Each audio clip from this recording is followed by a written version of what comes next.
नमस्कार। आदर्श शिक्षण संस्थान ऑनलाइन क्लास में आपका स्वागत है।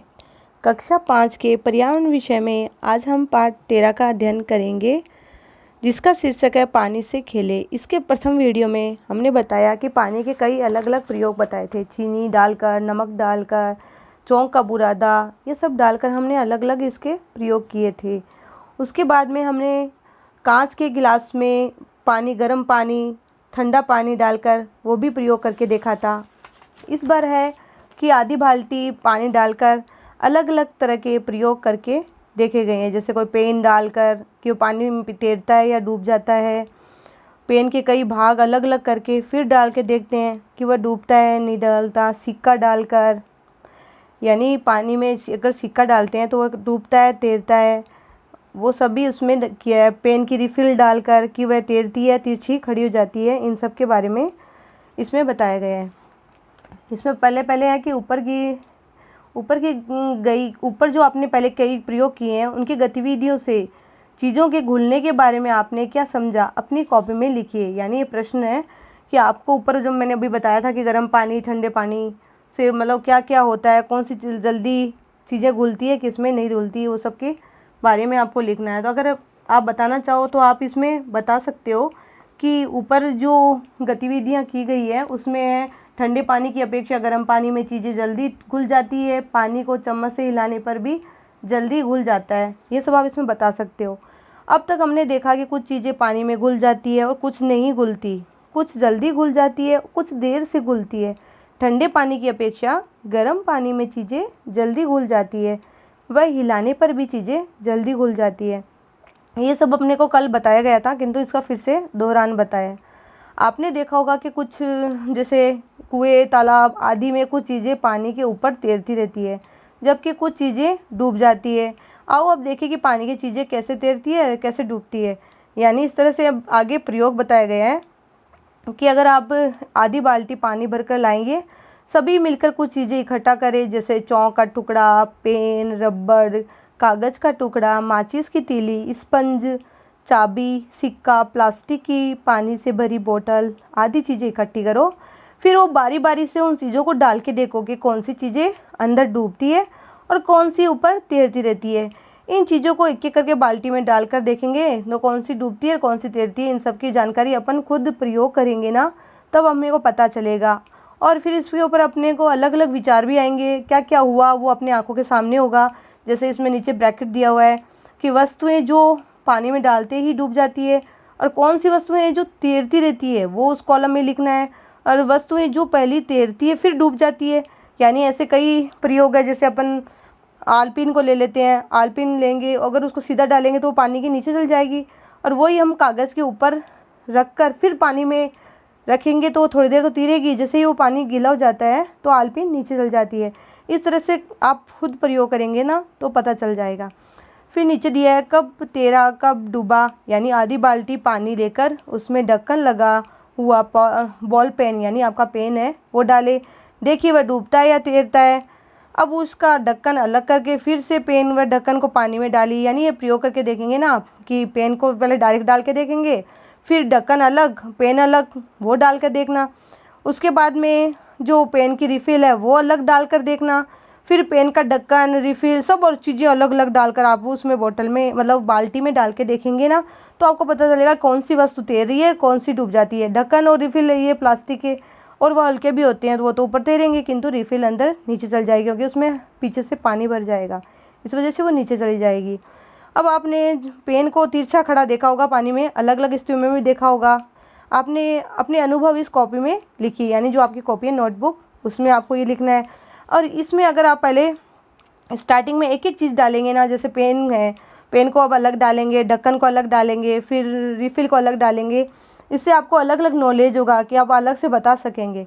आगे देखो, चर्चा कीजिए, क्या पहली बार में पेन डूबा जाता है, ये आपका क्वेश्चन है। तो आप इसमें बता सकते हैं नहीं, पहली बार में तो पेन नहीं डूबता है। फिर दूसरा है खाली पेन, ढक्कन व रिफ़िल को अलग अलग कर पानी में डालने पर क्या डूबा क्या तैरा, यानी कौन सी चीज़ डूबी है कौन सी तैरी। तो खाली पेन का ढक्कन व रिफ़िल को अलग अलग करने पर खाली पेन और ढक्कन पानी पर तैर रहे तथा रिफ़िल है वो डूब गई थी। फिर तीसरा प्रश्न है खाली पेन किस स्थिति में डूबता है, पता करने की कोशिश कीजिए और ऐसा क्यों हुआ वो भी लिखना है। तो खाली पेन तो तिरछी स्थिति में डूबता है, क्योंकि पेन के अंदर पानी चले जाने से उसका वज़न अधिक हो जाता है और वह डूब जाता है, इसीलिए डूब गया। फिर देखो नीचे ये भी कीजिए, एक गिलास को पानी से आधा भरकर उसमें साबुत नींबू डालिए। अब गिलास में धीरे धीरे चुटकी भर नमक डालिए।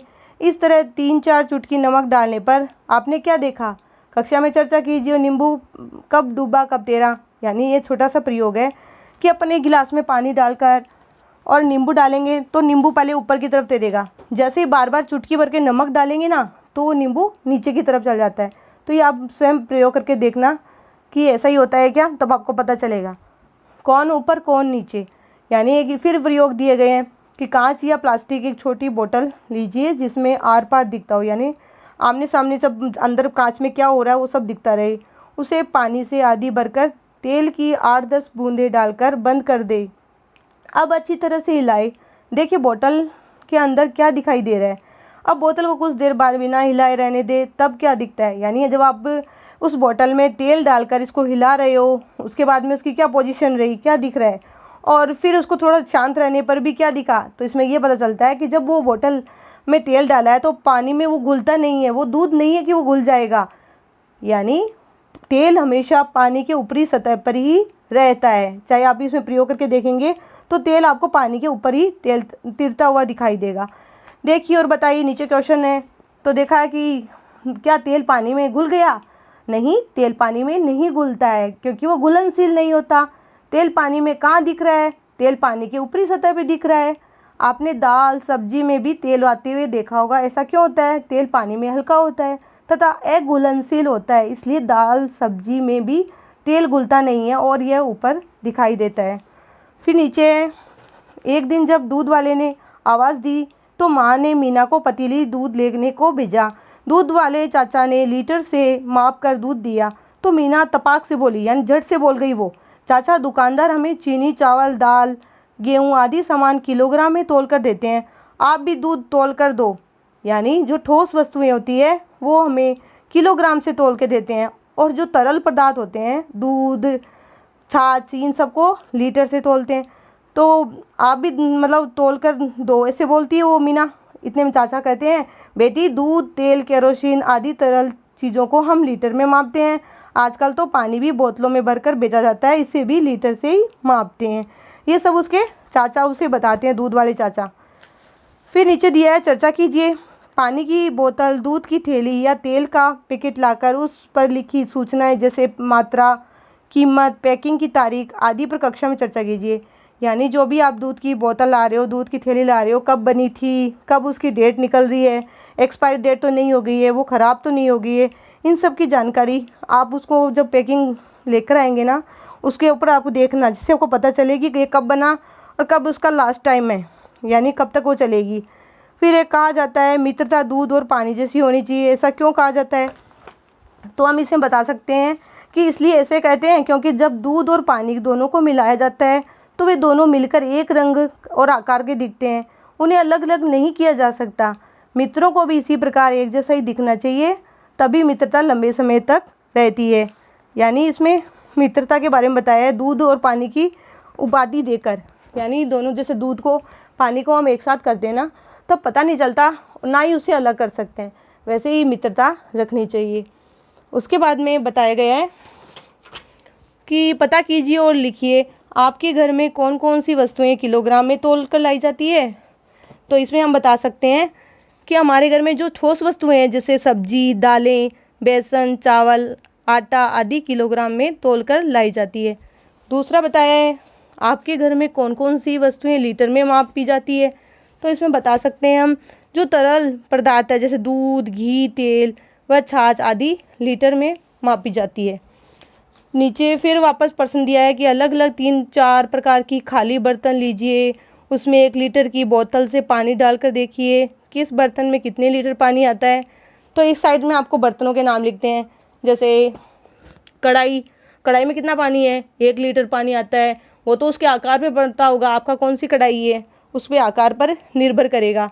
भगोना कितना लिया है, छोटा लिया है बड़ा लिया है, तो उस अनुसार उसको लीटर 2 लीटर आपको साइड में लिखना है। पतीला 4 लीटर पानी बड़ा है तो लोटे में आधा लीटर पानी, इस तरह से आपको लिखना है। फिर नीचे है, एक बाल्टी को पानी से आधी भरिए, उस पर आलपीन डालकर देखिए क्या होता है। अब उसी आलपीन को अखबार के कागज़ के ऊपर टुकड़े पर रख कर देखिए पानी में डालकर कि वह नीचे गिर जाती है क्या।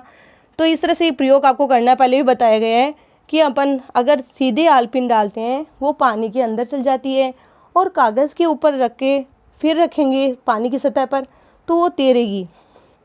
तो इस तरह से पानी जैसे ही वो कागज़ गीला होगा वो आलपीन नीचे चली जाएगी। नीचे हमने सीखा, यानी इस पार्ट में आपने पूरा जो इतने प्रयोग किए उसमें आपने क्या सीखा, क्या उसकी डिटेल्स है वो सब इसमें नीचे बताई गई है।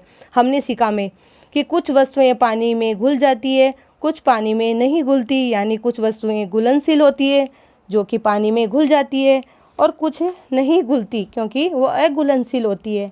कुछ वस्तुएं पानी में तैरती है, कुछ डूब जाती है। हल्की वस्तुएं होती है वो पानी में तैरती है, और जो भारी होती है वो डूब जाती है। तेल पानी में घुलता नहीं है, यानी अघुलनशील पदार्थ है इसलिए वह घुलता नहीं है। पानी जैसी तरल चीज़ें लीटर में मापी जाती है। ठोस वस्तुएं किलोग्राम से, और जो तरल होती है वो लीटर से। फिर है जाना समझा। अब बताइए, अपनी कॉपी में तालिका बनाकर पानी में घुलने वाली, तैरने वाली व डूबने वाली चीज़ों के 10-10 आपको नाम लिखने हैं। यानी आपको इसमें एक सारणी बनाई है, जैसे पाठ में हमने कितने प्रयोग किए उनसे हमें पता चल जाएगा कि कौन कौन सी चीज़ें आपने प्रयोग की हैं। तब तो लिख सकते हैं आप कि पानी में घुलने वाली वस्तुएं कौन कौन सी थी, क्योंकि घर पे पहले भी ग्लास में प्रयोग किए थे चीनी नमक डालकर, वैसे ही इसमें आपको सारणी में लिखना है।